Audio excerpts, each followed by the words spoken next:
Hello YouTube. So today I will show you how to download any videos from YouTube. So how to do.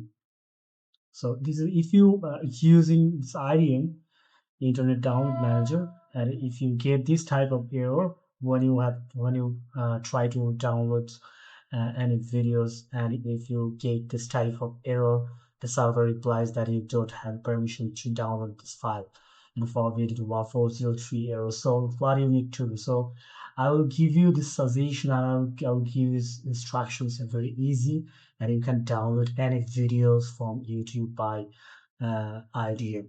So just follow my instructions, and hopefully that you can download. So what you need to do first, you have to if you get this type of error, so you have to go this share options and go to embed system, embed sections, and you have to copy from https to here.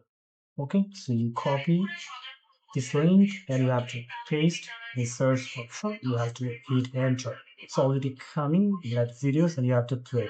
And when you play these videos, and you can get it this downloads option, so you can download right now. I will show you just like this. You can see my video going down. So that's it. So you can download any video from YouTube. So hopefully that you understand, and thank you very much for watching this video.